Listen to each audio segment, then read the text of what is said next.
Hello friends, now we see the next portion, Unit 3, Laws of Motion.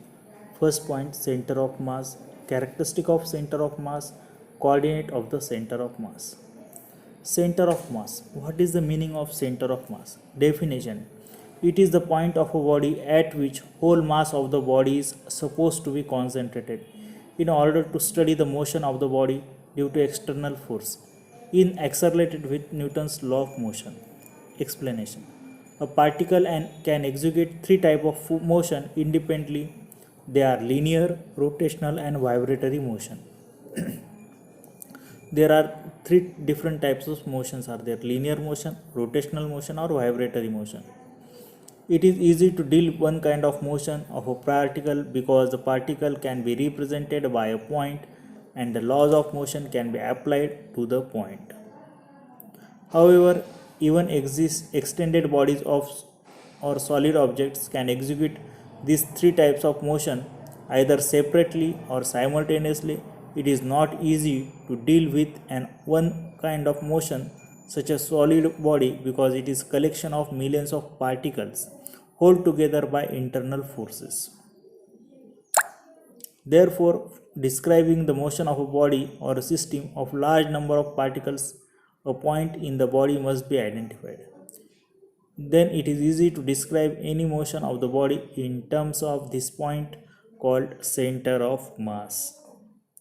Any type of motion can be described with the help of concept of center of mass. Characteristic of center of mass. Center of mass is a unique point at which whole mass of the body is supposed to be concentrated. Actually, it is not concentrated, but it is considered, it is supposed that the whole mass of the body is supposed to be concentrated at that point. It is a hypothetical point, it is not actual point, it is hypothetical point.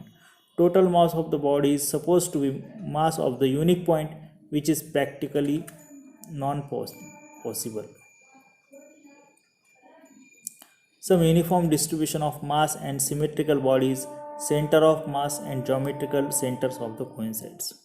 So here we say that one rectangular is there, here diagonal intersect with each other, and this point it is known as the geometrical center as well as the center of mass of the body. Here we consider one circles, we draw different diagonals, or here we say that we draw different diameters and you will get one center. So these are the symmetrical bodies, therefore geometrical center and the center of mass are coincide. Again here we consider triangle, and from each angle we draw one normal to the opposite side. So here also you will get one center, that center coincide with the geometrical center. And again here we consider one cylinder. So on this cylinder also one line is there which is the geometrical center coincides. For asymmetrical bodies, these all are the symmetrical bodies, so you will get the center of mass and the geometrical centers are coincide. For symmetrical bodies, center of mass and geometric center are at different positions. Center of mass depends upon distribution of mass. It is shifted towards the per distribution of mass. Center of mass depends upon the size and shape of the body. Coordinates of center of mass. Consider a system of two particles of masses m1 and m2 separated by a distance r. The two particle system is situated in xy plane as shown in figure. Let r1 and r2 be the position or vectors of the particles of mass m1 and m2 respectively. Let's see with the center of mass of the two particle system, its position vector from the origin is r. So here one particle, here is another particle having mass m1 and m2. Distance from center at the middle of m1 m2 is r.